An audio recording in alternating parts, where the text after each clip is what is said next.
Nah, jadi ini ngomong-ngomong ya, kalian ini udah berapa lama sih ngedate? Berapa lama ngedate? Berapa lama? Kita sebenarnya relatif baru sih. Iya. Kami berdua relatif baru. Cuma memang proses pengenalannya itu cukup panjang ya, Ben. Maksudnya karena kami berdua nggak punya mutual friend sama sekali. Oke. Jadi ya perkenalannya tuh benar-benar langsung, nggak ada yang bisa ditanya siapa gitu atau temennya. Oke. Evan nggak ada yang kenal aku juga temennya aku juga nggak ada yang kenal Evan. So benar-benar purely kita Tuhan kirim gitu ya. Maybe. Waduh. Hopefully, yes. Oke. Nah, ini ngomong-ngomong soal cinta ya, kalian kan baru nih. Jadi baru-baru anget-angetnya nih ya, cinta-cinta, sayang-sayangnya ya kok ya. Bentar, ini bukan acara infotainment ya. Oh ya, ini bukan habis infotainment, ini guys. Mungkin masuk infotainment. Kita jawab pertanyaan. Cuma memang Oke. seakan-akan introduction-nya ke Enggak, infotainment. enggak. Ini Oke. kita menceritakan kan supaya kalian semua tahu gitu. Nah, ini ngomongin ya tentang bucin. Nah, pasti nih ya pengalaman anak-anak muda yang baru-baru jadian, baru-baru pacaran, baru-baru jatuh cinta nih ya.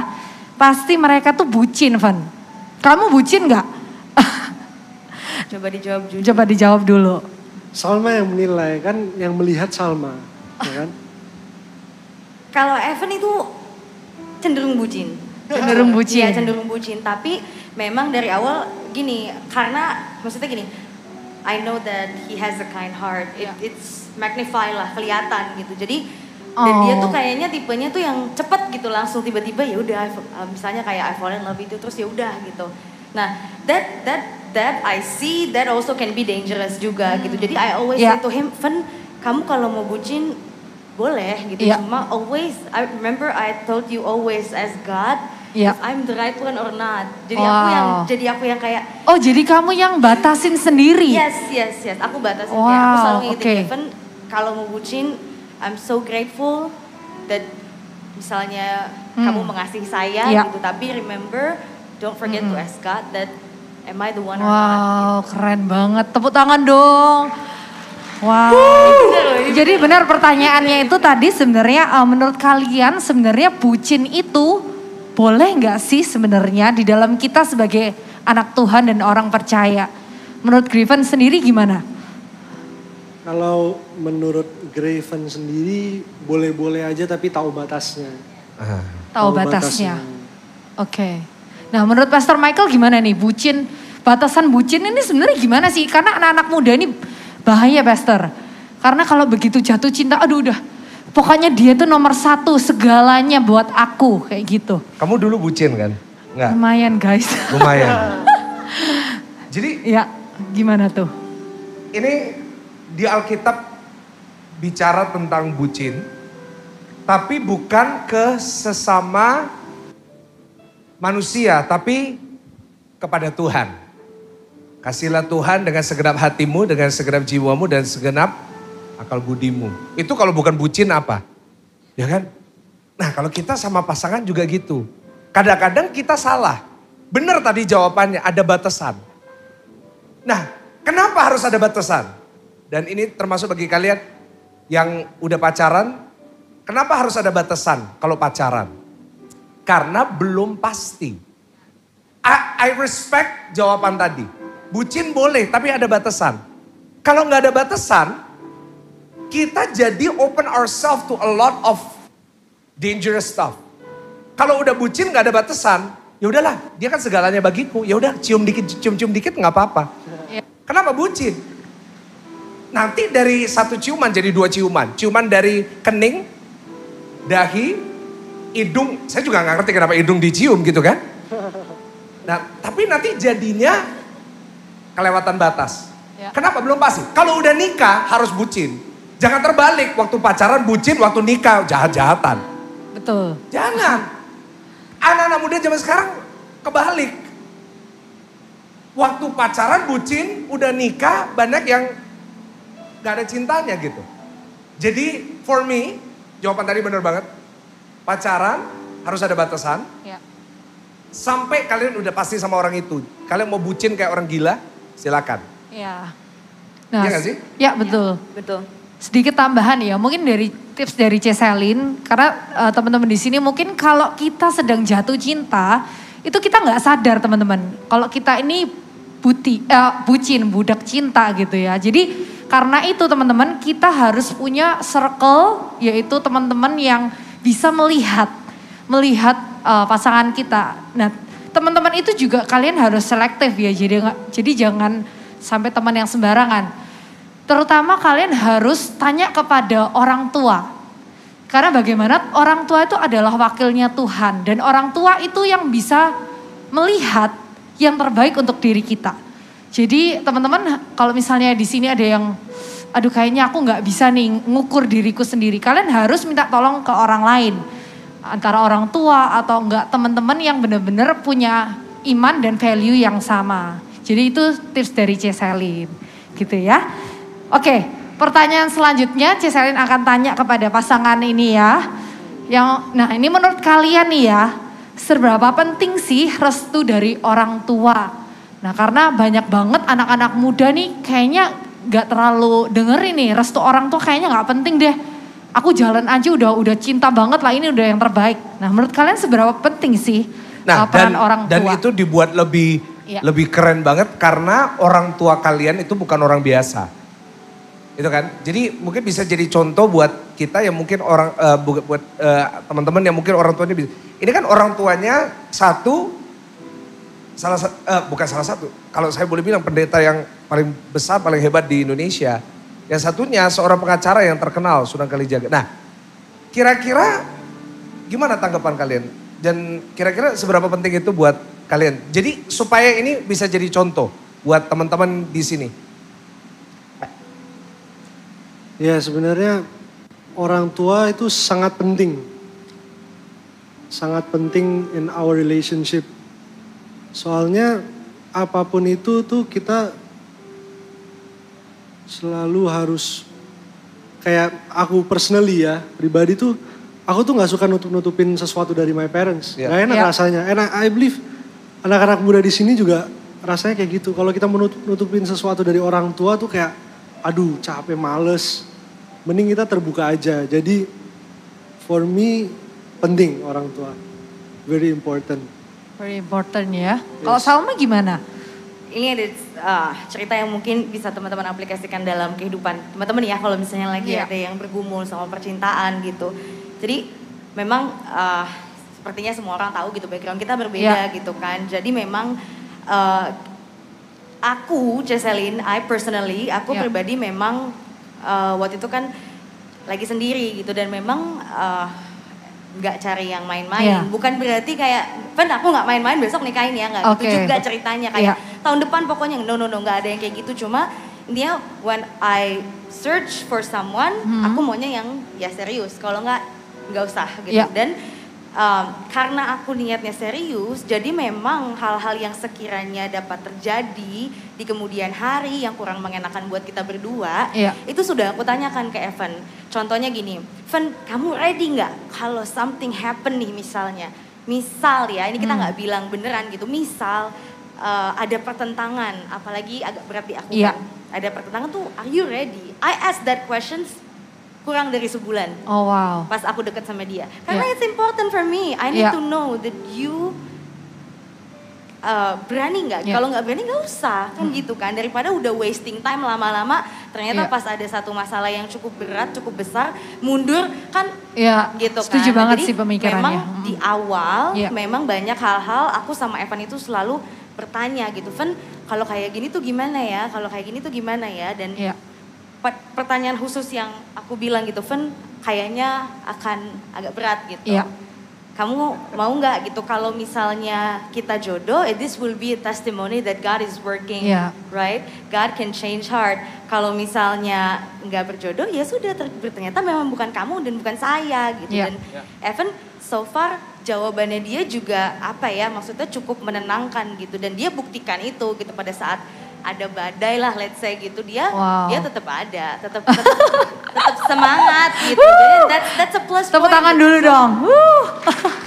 Wow. Persevere, apa sih persevere ya, Pak? Ya, persevere dan konsisten. Dan bukan cuma mulut doang ya. Bukan cuma mulut doang. Hopefully it will go for a long time. But I believe that you will. Jadi pelajarannya sebuah hubungan itu perlu ada yang namanya perjuangan dan pengorbanan ya. Dan banyak nanya di awal. Ya itu tuh penting banget, pengenalan sama seseorang tuh very important. Kita jangan terlalu terburu-buru karena kita merasa lonely, pengen cepet-cepet punya pasangan atau gimana. Nah itu benar. Kita tuh mesti lebih fokus on kira-kira is this the right person daripada durasinya. Kalau durasinya ya mau setahun, mau 2 tahun, atau mau 3 tahun lagi juga we leave it to God aja. Yang penting tuh kira-kira orangnya tuh match gak kriteria yang kita mau. And then itu pentingnya dari awal kalau belum punya pasangan tuh make a list of kita tuh apa namanya? Kita tuh bikin list tentang apa yang kita inginkan dari pasangan kita. Misalnya yang pertama harus iman, misalnya yang kedua. Gini, Van. Must have, cannot stand, and able to tolerate. That's 3, aku bikin dulu tuh. Nah, bentar. Ini banyak yang Inggrisnya mungkin waktu hari itu kelasnya gak masuk.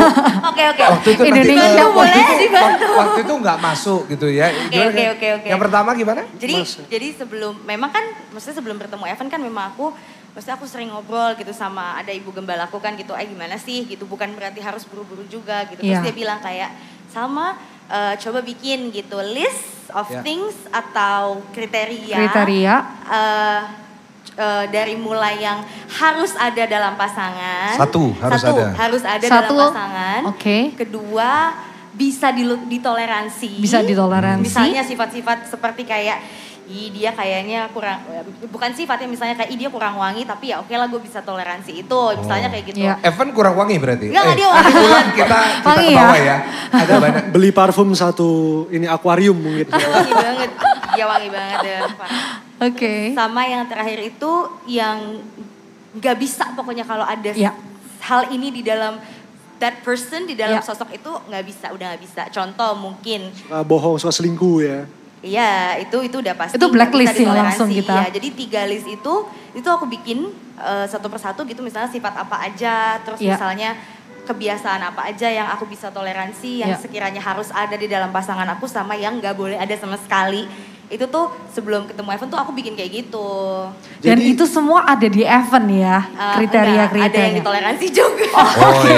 Jadi kita tuh sama-sama sebelum kita kenal, Salma punya list sendiri, aku juga punya list sendiri. Dia punya list. Dan itu lucu banget ya Evan, karena sebelum Evan pergi ke Amerika tahun lalu, itu dia kasih aku surat, terus suratnya tuh dibuat tahun berapa Evan?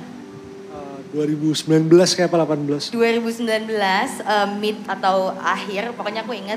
Terus itu isinya tuh kayak belum kenal kita. Belum kenal. Itu tuh isinya kayak gimana? Pas aku yang jelasin. Kayak apa ya? What I'm looking for lah in a partner gitu. Kayak his wishes kayak if you see this in the future kayak I hope that you're this and that kayak gitu Evan. Dan itu gimana kalau yang itu match semua gak di aku Evan? Lumayan lah. Evan jangan gitu. Jadi gitu bikin list sih. Soalnya kadang gini kayak aku belajar ya gitu. Aku melihat teman-teman aku gitu. Aku tuh cukup bawel untuk masalah itu ke teman-teman aku gitu. Bikin dong. Kenapa? Karena jadi nanti ketika kita ketemu orang yang misalnya kita didekatkan sama Tuhan sama orang A gitu. Yaudah kita tinggal cek aja tuh di situ. Iya, jadi kita nggak buang-buang waktu. Nggak buang-buang waktu. Iya, ngapain nyoba-nyoba untuk sesuatu yang sudah tahu kita nggak bisa toleransi tapi maju gitu. Kalau aku sih orangnya that's such a waste of time. Iya, sama-sama kayak Ciselin juga buat waktu tuh juga buat kriteria dan kalau aku melebihi kriteria kan? Oke. Di atas semuanya kan? Iya. Ada lagunya. Yesus menjawab lebih dari yang ku doakan. Itu kok Michael. Ya kan buat Ciselin. Bener loh? Iya bener sayang. Karena udah nikah ya jadi udah harus bucin ya katanya tadi. Oke jadi pertanyaannya tadi seberapa penting restu orang tua. Jadi penting banget ya teman-teman. Jadi kalian juga sebelum kenalin orang tua bikin list-list tadi. Jadi kalian bisa nimbang-nimbang apakah bener nih calon pasanganku ini worth it atau enggak. Oke, gitu yang pertama tadi kita ulangin, ini poin yang bagus. Yaitu yang pertama must have. Apa yang harus pasangan kita punya. Harus tinggi lah. Catat ya guys. Yang kedua yang masih bisa ditoleransi. Mungkin agak bau dikit, ya gak apa-apa lah nanti bisa pakai deodoran. Misalnya, atau yang ketiga yang aku nggak bisa sama sekali. Nah, jadi supaya enak, supaya we don't waste our time. That's good. Oke. Ya. Yang ketiga nih ya, pertanyaan terakhir. Nanti kalian teman-teman di sini bisa tanya langsung sama Pastor Michael, Jesselyn, dan Griffin and Salma ya. Yang ketiga, menurut kalian ciri-ciri pacaran yang toksik itu seperti apa sih? Karena sekarang kan banyak nih yang toksik. Teman-teman, Salma and Griffin bisa nggak sharing apa sih ciri-cirinya yang harus kita tinggalkan, karakter apa yang harus kita tinggalkan gitu? Kalau yang jelas pasti toxic itu kalau udah abusive ya. Itu salah satu sign of a toxic relationship. Jadi kalau pacar kalian kasar, putusin malam ini juga. And then setelah itu Salma? Kalau again, kalau aku lebih senang berbicara dari pengalaman kita berdua ya gitu. Yeah. Jadi pada saat kita lagi berproses gitu, sebelum kita kayak oh ya sudah kita jadi teman dekat gitu. Itu memang aku nanya gitu, dia bertanya dan aku juga bertanya gitu kayak hey, what do you think of toxic relationship gitu kan. Terus ya kita sama-sama punya opini kita masing-masing gitu. Cuma in the end kita komitmen gitu bahwa kayak okay, we don't wanna be one of them. Yeah. Kita nggak mau seperti itu. Dan sebenarnya menurut aku pribadi orang yang in relationship gini, berantem itu sangat wajar. Ya, perbedaan pendapat itu sangat wajar. Setuju. Tapi yang membedakan toxic sama healthy adalah ketika kita berargumen itu pasti nggak teriak-teriak. Contohnya kayak gitu. Ya. Ya namanya orang berantem pasti ada. Maksudnya jangan juga dikit-dikit tuh dijadiin kayak berantem sekali 2 kali terus toxic gitu. Sebenarnya I think no. Kenapa? Karena orang yang in a healthy relationship adalah orang yang ketika berantem baikannya tuh nggak lama. Nggak bertele-tele 3 hari diem-dieman kayak gitu. Kalau menurut aku itu yang aku baca seperti itu. Jadi aku bilang sama Evan gitu, okay, we don't wanna be a toxic couple gitu. So sifat-sifat yang sudah ada yang mungkin sekiranya kurang baik harus mulai pelan-pelan dimatikan lah gitu sifatnya. Dan sifat-sifat baru yang baik-baik itu harus mulai tumbuh. So we agree to that since the beginning gitu. Yes, wow, jadi ada komunikasi ya. Yes, jadi kalian ada komunikasi dulu, jujur ya. Jujur, iya. Jujur kayak aku nggak suka sih kayak gini. Iya. Dan itu teliti Ci, misalnya kayak Evan nih gitu, kayak aku suka nanya Evan, menurutmu definisi cemburu itu apa? Lalu dia jelasin kan, dia jelasin terus oke, contohnya kayak apa? Jadi aku ketika dia menjelaskan misalnya oke, definisi cemburu itu gini. Ketika dia menjelaskan contohnya apa buat dia yang bisa bikin cemburu, I'm not gonna do that kan. So nggak akan menimbulkan pertikaian ke depannya. Wow, so we always communicate that. Ya kan ya? Yes, and then I always have a saying kayak perlakukanlah your partner sebagaimana kamu ingin diperlakukan. Ya, setuju Jadi banget. kalau, and then sebaliknya juga, don't do something that you don't want your partner to do to you. Jadi kalau kita nggak suka dibohongin ya kita jangan bohong. Kita nggak mau diselingkuhin, kita jangan selingkuh. Kalau kita nggak mau dikasarin, maunya kita jangan kasar. And kalau kita lebih suka pasangan kita ngomongnya lebih lembut, kita juga harus sama seperti itu. Nice. Iya, udah. Jadi pertanyaannya udah selesai. Jadi sekarang kita akan jawabin pertanyaan-pertanyaan dari teman-teman semuanya. Apa sudah masuk? Udah masuk. Jadi kita minta waktu kurang lebih 10 menit ke depan untuk kita tanya jawab dari pertanyaan-pertanyaan ini. Dan Ko Michael percaya akan menjadi berkat buat teman-teman semua. Ko Michael akan menjawab dari sisi Alkitab, dari sisi pengalaman Ko Michael, dan Evan dan Salma akan menjawab dari sisi praktis. Kan ini lagi pacaran di zamannya sekarang kan. Pacaran zaman sekarang itu beda banget sama pacarannya Ko Michael sama Jesselyn zaman dulu. Karena belum ada TikTok, belum ada itu. Tapi kurang lebih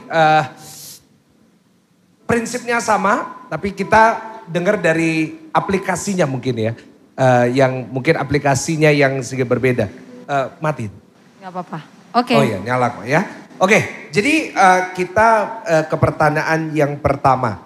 Yaitu bagaimana kita menghadapi atau mengatasi masa lalu dari pasangan kita. Oke, mungkin Ceselin dulu, terus. Bagaimana mengatasi masa lalu dari pasangan jadi kita? Kayak Pastor Michael punya masa lalu. Iya. Selin punya masa lalu. Iya. Grevens punya masa lalu. Salma juga punya masa lalu. Gimana kita deal with that? Gimana kita bisa look past that? Maksudnya gimana kita bisa ngelewatin itu dan itu nanti gak jadi masalah dalam hubungan kita gitu.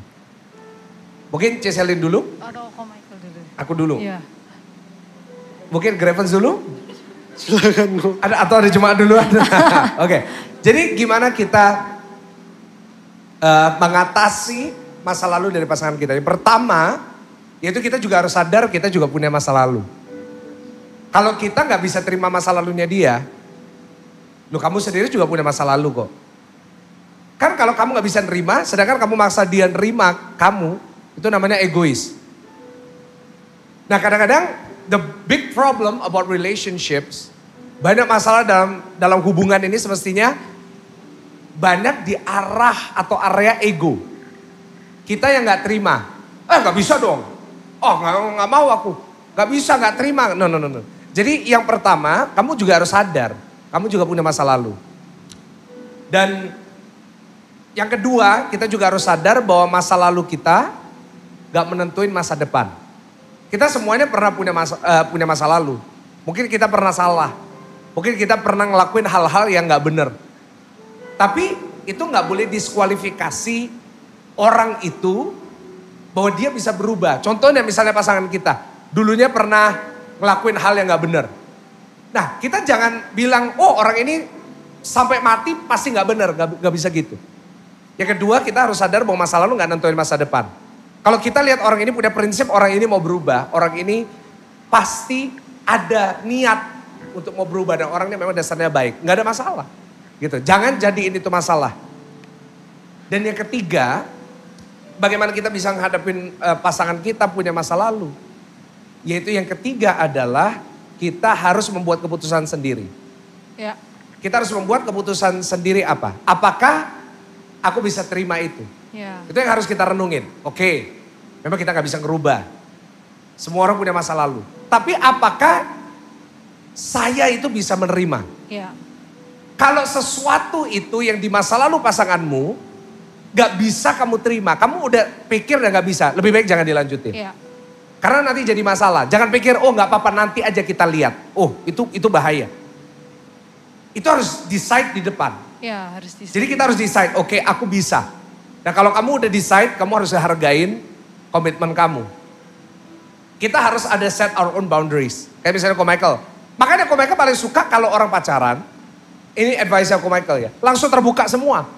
Oh aku dulu pernah gini. Oh aku udah gak perawan. Oh aku udah pernah ngelakuin ini sama mantanku. Kita harus terbuka dulu. Ya. Kenapa? Karena jangan simpen itu nanti di kemudian hari. Nanti jadi masalah. Lebih baik di depan kita ngomong. Oke, aku masa lalunya kayak gini. Apa kamu mau nerima? Dan makanya Ko Michael bilang jangan PDKT-nya itu 1 bulan. Harus ada waktu. Supaya apa? Supaya ada waktu ngobrolnya. Supaya apa? Sejalan, sevisi. Ya. Seperti itu. Jadi itu pendapatnya Ko Michael. Ya, sama sih. Sama ya udah itu paling gampang. Sama Paling itu bagus gampang, itu. ya. Kalau dari sisi Evan, Salma? Ya betul, aku setuju banget. Itulah pentingnya kita mengenal seseorang sebelum menjadi pasangan tuh kita harus kenal dulu. Dan mengenalnya itu kita harus tahu juga backgroundnya seperti apa. And then setuju banget yang Ko Michael bilang setiap orang mempunyai masa lalu. Tetapi kita harus ingat juga setiap orang mempunyai masa depan. And then I also agree, tadi Ko Michael bilang kita harus mikir dulu kira-kira can I accept this person's background atau this person's past. Kalau aku tuh personally aku tuh tipe orang yang sebelum make a decision, of course doa ya, tapi setelah doa tuh aku tuh take my time untuk benar-benar make my decision. Tapi gak overthinking kan? Enggak, tapi I take time untuk make my decision. kalau aku mau mundur, udah aku mundur aja and want nothing to do. Tapi if I already choose to step in, I'm not backing out. That's my prinsip. Ya, Salma mungkin ada tanggapan?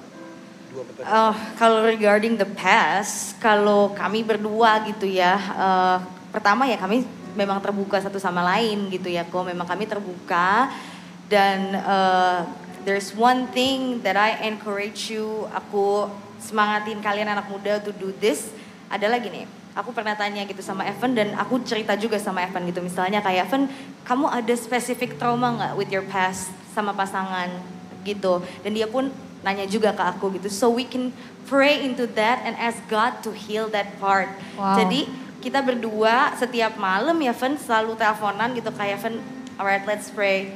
Let's make a schedule to pray and berdoa supaya Tuhan pulihkan sesuatu yang mungkin pernah sakit di masa lalu, apapun itu bentuknya. Sometimes kita nggak perlu penjelasan kayak, oh emangnya kenapa, nggak perlu kepo lebih dalam. Just pray about it and maksudnya speak healing over that gitu loh. We just do that every day, almost every day even.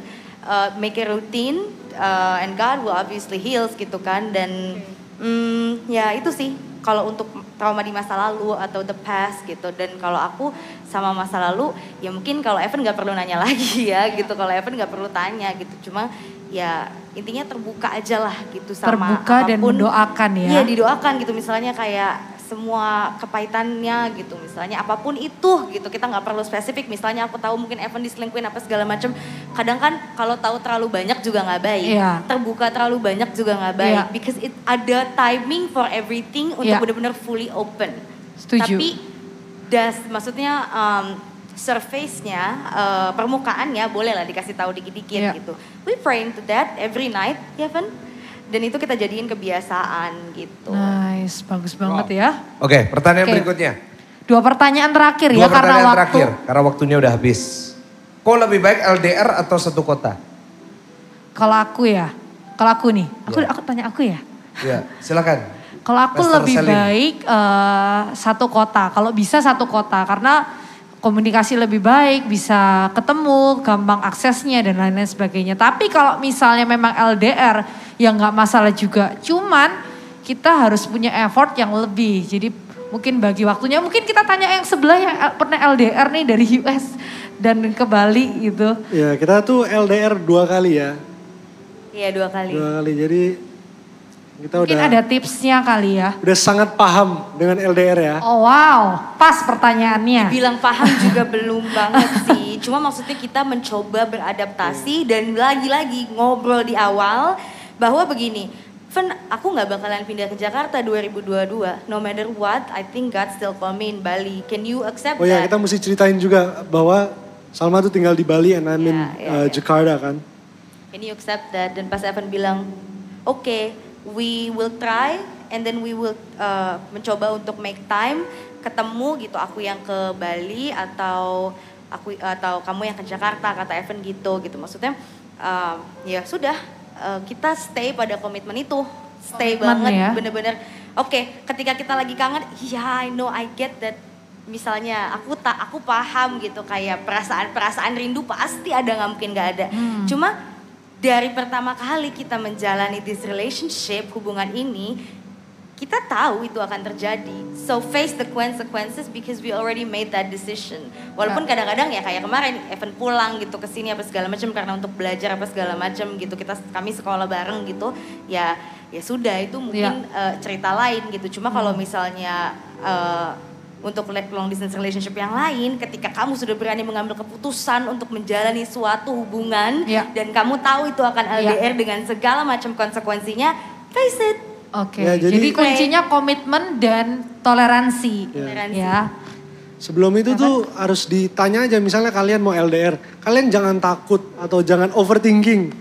Kayak misalnya kalau from my experience, me and Salma itu ya kita berdua kami ngobrol gitu. Salma, ini kayaknya kita harus LDR nih. I think I will have to be here and I think you will have to be here. Kira-kira gimana ya? Bagaimana? Jadi kita waktu itu pas LDR itu kita merencanakan tiap hari itu kita daily devotion. Daily devotion which is ya only 5 minutes of our time, or 10 minutes lah sama we pray together. Kadang memang kita bisa sambil teleponan devotionnya bareng. Tapi kadang juga itu kan time zone-nya berbeda kan. Ada waktunya Salma harus tidur, ada waktunya saya harus tidur. And then jadi kadang walaupun kita gak bisa call juga, tapi we still make sure kita tetap, puji Tuhan, rajin ya ngerjain the daily devotion. Jadi kita jadi juga jam doanya membuat rutinnya juga, and kita juga involve God. Itu yang paling penting. Jadi ada Bible app yang memang bisa berdua bacanya. Iya ada. Ada, Ya kan? terus kita bisa Iya. kayak give leave impression gitu di situ, Iya. kayak what God has put in your heart gitu. Wow, Jadi bagus kalau misalnya banget. aku lagi tidur, aku lihat, oh ya, this is what God has been saying to Evan misalnya. Iya. He put this in his heart. Terus kalau waktunya aku tidur, Evan bangun, ya ketika Iya. lagi nggak bisa berkomunikasi, ya at least ya udah gitu, kayak we Wow, know teman-teman that harus God. contoh ini ya yang lagi Yeah. pacaran, tipsnya punya jam doa bareng, jam baca Alkitab bareng, itu bagus banget ya teman-teman. Jangan semua. lupa minggu lalu kita udah survei Iya, ini hampir semua jomblo. Oh jomblo, oke, gak apa-apa. Tuhan akan kirim sebentar lagi ya, Van ya. Amin. Amin. Praying for you. Pasti Oke. ada waktunya ya. Pertanyaan terakhir.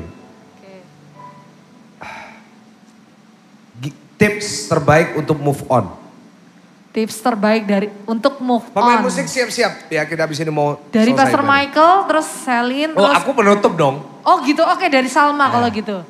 Tips tips untuk move on yang pasti ya, kalau aku memang gak usah diburu-buru, harus move on, cuma gak usah diburu-buru. Maksudnya gini, give your time, give yourself, berikanlah dirimu sendiri waktu untuk bersedih, karena you need that.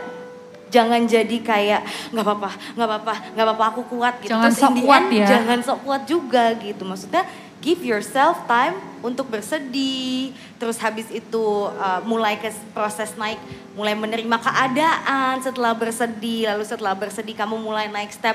Oke. You know what God, I know that you are with me and I can do this. I will move on from this man or this woman misalnya kayak gitu. Again, always involve God gitu. And then in the end, ya sudah, ask God to heal us. And then in the end, ya I believe we will heal. Kalau misalnya memang sakit hati, sakit banget gitu. Dan in the end, bakalan move on kok. Akan move on, cuma jangan diburu-buru gitu juga. Jangan dicepet-cepetin. Terus always selalu ketika lagi proses move on itu kan orang fragile ya. Biasanya orang kurang maksudnya apa sih kok bahasanya fragile tuh? Rapuh gitu. Dan kata Evan gitu, seperti kata Evan tadi gitu, ketika kita di proses yang rapuh itu, biasanya the enemy will try to attack us. So make sure that kamu dikelilingi orang-orang yang baik. Ya, setuju banget. Dikelilingi orang-orang yang memang bisa membawa kamu lebih baik lagi dari sebelumnya. Karena it's very easy ketika misalnya lagi galau, sorry, oh ya udah deh mabuk aja. It's very easy, dan aku juga bukan orang yang maksudnya banyak goda-godaan seperti itu gitu. Cuma have boundaries bahwa kayak no, I'm not gonna do that. No matter what. I'm staying home. Gitu. Wow, thank you Salma. Evan? Yes, thank you. Itu keren banget Salma. And then pertama tuh kita harus benar-benar yakin that we have to move on ya. Soalnya pusing lihat anak muda zaman sekarang. Nanti di block, nanti di unblock, nanti di block, nanti di unblock. Gak usah drama ya. Kita harus make up our mind dulu. Iya.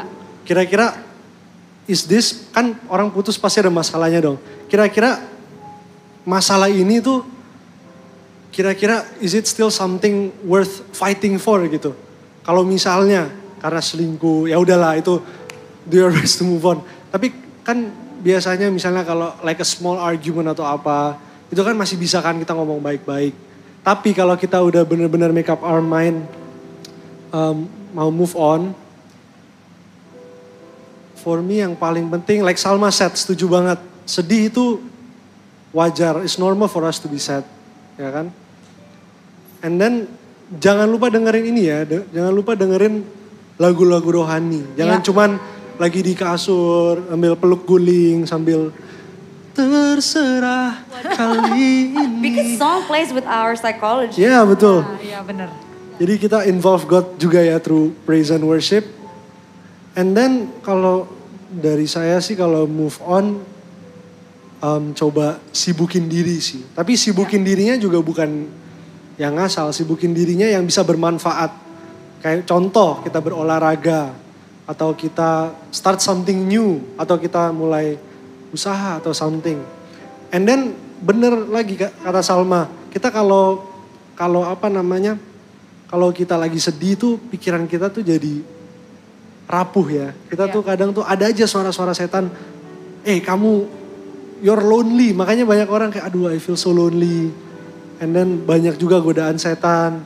And then banyak juga yang mikir kayak waduh gue mesti buru-buru punya pacar lagi nih. Gara-gara kita kan kesepian, gue mesti buru-buru dapet nih. Makanya ada cowok di kanan atau ada cewek kiri kita pepet.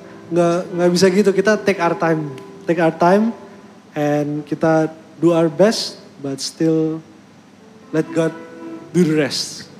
Make sure pastikan kamu sudah benar-benar pulih sebelum kamu start the new relationship.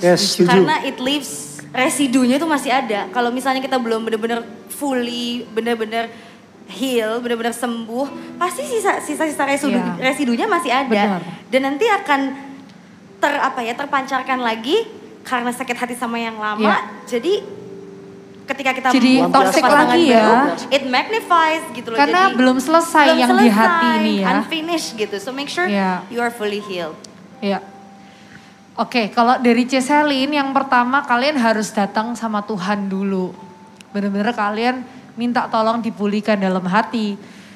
Caranya salah satunya datang ke GSJS Youth. Nah sekalian promosi ya. Setiap apa Setiap Sabtu jam 5 sore gitu ya. Jadi teman-teman make sure kalian bagi yang lagi patah hati, make sure kalian datang ke tempat ini. Kalian ketemu teman-teman yang baru, komunitas yang baru. Jadi kalian gak sendirian, jangan sampai di rumah kalian overthinking jadinya. Terus denger-denger lagu yang galau-galau ya kan. Yang lagi sayang-sayangnya terus diputusin. Aduh jangan ya teman-teman. Jadi kalian datang ke tempat ini bertemu dengan komunitas yang baru, pasti kalian cepat move on ya gitu. Kalau dari Pastor Michael gimana? Sama tadi. Udah diborong semua soalnya ya paling jawabannya. Itu yang terakhir, sama semua tadi. Oke, itu bagus banget. Ya, bagus. Tadi sebagai penutup, kumpul dengan orang yang tepat ya. Kalau kumpul sama orang gak tepat itu pasti ada celahnya. Kalau udah lagi putus gitu ya. Jangan kumpul sama orang yang suka manas-manasin atau bahasa Surabaya kompor. Lihatan ini loh, ini. Iya cewek itu, iya makanya. Ya waduh mesti dari dulu kita gak usah jalan sama dia. Waduh jangan. Semakin kita dekat sama orang yang suka kompor, semakin kamu gak bisa move on. Jadi kalau udah kumpul sama orang teman-teman mulai ngomongin mantan, kita ngomong, itu masa lalu. Ingat kata Paulus, aku lupakan yang dulu, aku mengarahkan pandanganku ke depan. Nah gitu. Ya jadi pastikan kalian kumpul dengan orang yang tepat. Itu yang paling penting. Ya. Ingat sesama orang broken heart, jangan kumpul sama sesama orang broken heart. Itu bahaya. Kumpul sama orang yang lagi waras. Yang lagi normal. Dan yang bisa support kamu. Supportive people.